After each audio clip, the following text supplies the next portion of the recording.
Prelazimo na točku B, a to je prijedlog Kluba zastupnika Hrvatske demokratske zajednice za razrješenje zastupnice Jadranke Kosor, dužnosti potpredsjednice Hrvatskog sabora i imenovanje 2 potpredsjednika Hrvatskog sabora. Prijedlog ste primili ste ga na klupe. Želi li predstavnik Kluba zastupnika HDZ-a uzeti riječ? Ne. Otvaram raspravu. Izvolite, gospođa Jadranka Kosor, potpredsjednica Hrvatskog sabora. Hvala vam lijepa. Poštovani gospodine predsjedniče Hrvatskog sabora, kolegice i kolege zastupnici. Želim se zahvaliti svima vama koji ste, kao i potpredsjednik Šeks, 23. prosinca prošle godine glasali za moj izbor za potpredsjednicu Hrvatskog sabora. Želim dakako zahvaliti posebno zastupnicama i zastupnicima Hrvatske demokratske zajednice koji su me predložili, dakle bio je to prijedlog kluba moje stranke, da budem izabrana za potpredsjednicu Hrvatskog sabora.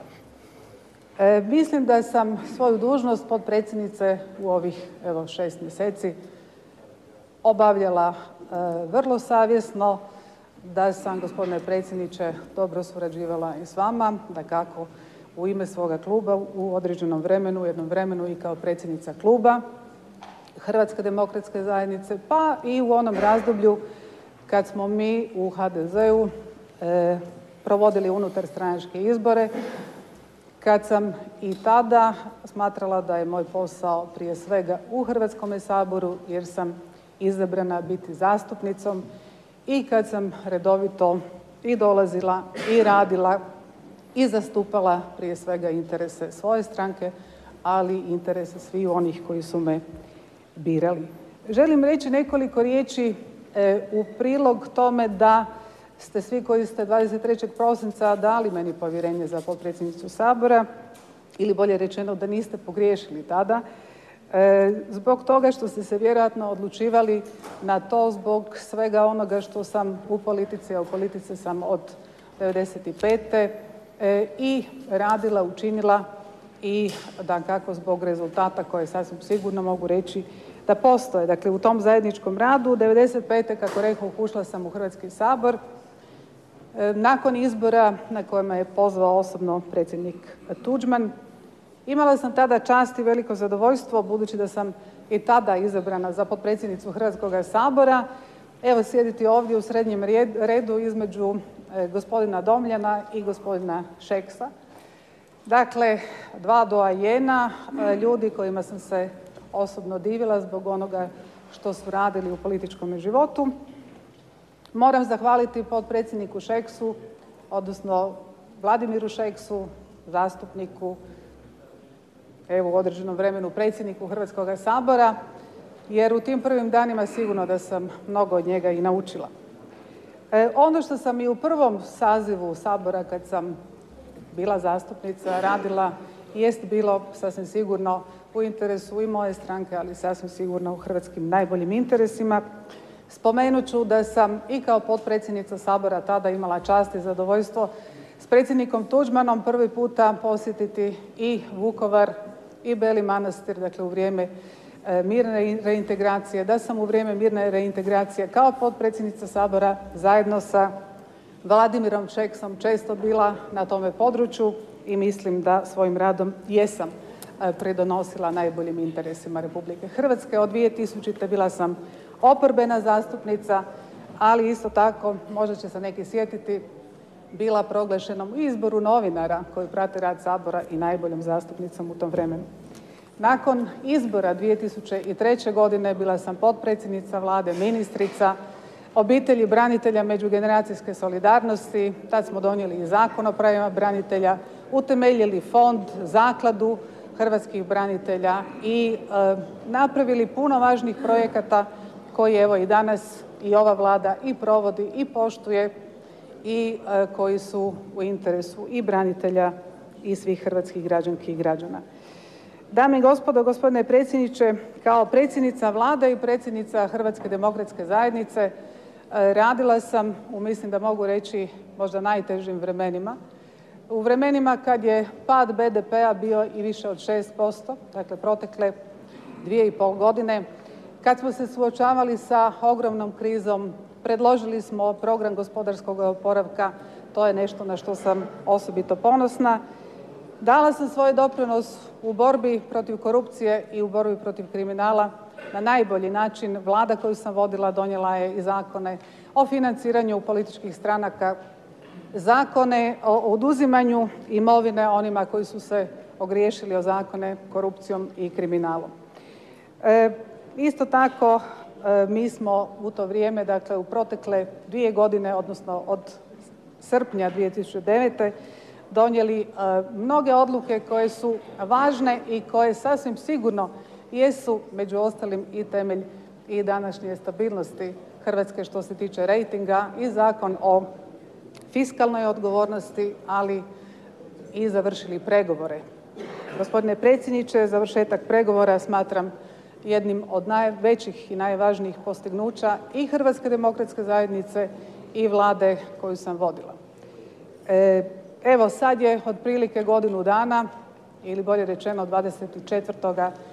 lipnja jest godina dana otkako smo u Europskom vijeću, gospodin Barroso, gospodin Van Rompuy, gospodin Orban i ja bili na jednoj svečanosti gdje je proglašen završetak hrvatskih pregovora. Sve što sam radila i mislila sam u cijelom svom političkom životu da sve što radim treba biti u interesu Hrvatske, a smatrala sam isto tako da sve što je u interesu Hrvatske jest i u interesu Hrvatske demokratske zajednice. Bila mi je čast dijeliti ove klupe sa utemeljiteljem Hrvatske demokratske zajednice, jednim od utemeljitelja, gospodinom Vladimirom Šeksom. Njemu zahvaljujem i na činjenici da je pokazao da se u politici može ostati dosljedan. Dakle, od početka, evo i kampanje u HDZ-u bio je uz mene, podupirao me i to je ostao do kraja. Mislim da je to važno reći i kao neku poruku možda mladim političarima. Može se i u politici raditi na taj način, iako su mnogi pisali i mnogi govorili da će me ostaviti na prvom zavoju. Ali nije to učinio i zato mu se zahvaljujem. Dame i gospodo, evo i time ću polako završiti. Danas će za moju smjenu glasati i one koje sam prije nekoliko mjeseci primila, uključila u Hrvatsku demokratsku zajednicu i one koje sam u ovom domu predlagala za ministre kao predsjednica Vlade, potpredsjednike Vlade, ali isto tako one za koje sam se osobito kao predsjednica HDZ-a zauzimala da budu na listama Hrvatske demokratske zajednice i da danas budu zastupnici. To prihvaćam. To je politička realnost, to je tako. Sasvim sigurno da u ovom trenutku okrećem jednu novu stranicu i u svom životu i u svom političkom životu.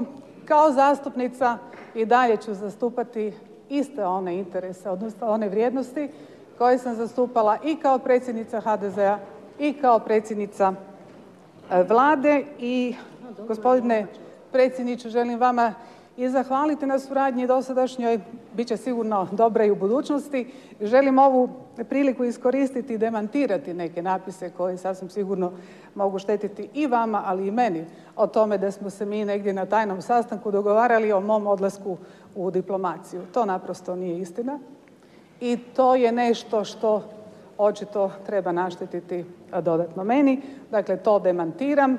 Ja ostajem zastupnica u Hrvatskome saboru jer mislim da biti zastupnik, da biti zastupnica jest ogromna čast koja se ukazuje rijetkima i ovdje ću i vjerno i predano i dalje služiti svojoj domovini i raditi u najboljim interesima Republike Hrvatske. Hvala vam lijepa. Hvala i vama, potpredsjednice Kosor. Za riječ se javio gospodin zastupnik Vladimir Šeks. Izvolite. Hvala lijepa gospodine predsjedniče, gospođe i gospodo zastupnici. Ja izražavam jedno žaljenje, jedno razočaranje zbog toga što je došlo do ovakve po meni nesretne odluke moje stranke da se uskrati povjerenje gospođi Jadranki Kosor za potpredsjednicu, za daljnji status potpredsjednice Hrvatskoga sabora. Mislim da je ona u svom dosadašnjem političkom životu i kao potpredsjednica Hrvatskog sabora i kao zastupnica djelovala odgovorno, savjesno, a da je i kao u zadnje 2,5 godine i kao potpredsjednica stranke i predsjednica stranke i predsjednica Vlade dala značajan jedan obol na 3 bitna fronta, na upravljanju državnom krizom, na borbi protiv korupcije i organiziranog kriminala i na približavanju i ulasku Hrvatske u Europsku uniju. Žao mi je što njeni napori i plodovi političkog rada nisu prepoznati. Žao mi je zbog toga što je dovedena u vezu unutarstranački izbori u HDZ-u sa opstankom potpredsjednice Kosor na mjestu potpredsjednice.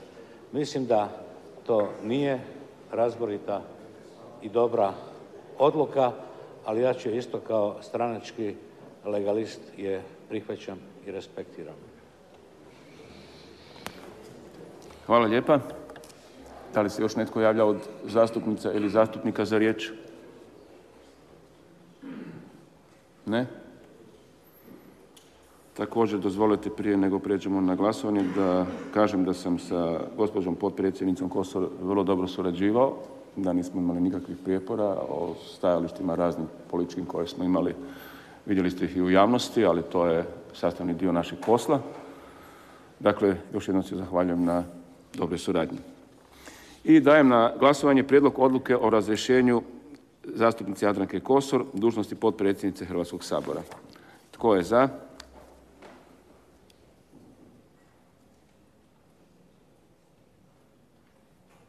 Tko je protiv?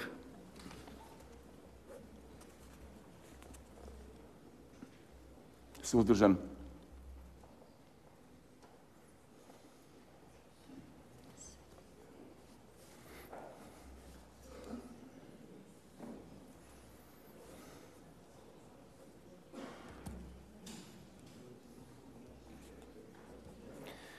Utvrđujem da je većinom glasova, 124 glasa za, 7 suzdržanih, donesena odluka o razrješenju zastupnice Jadranke Kosor, dužnosti potpredsjednice Hrvatskog sabora.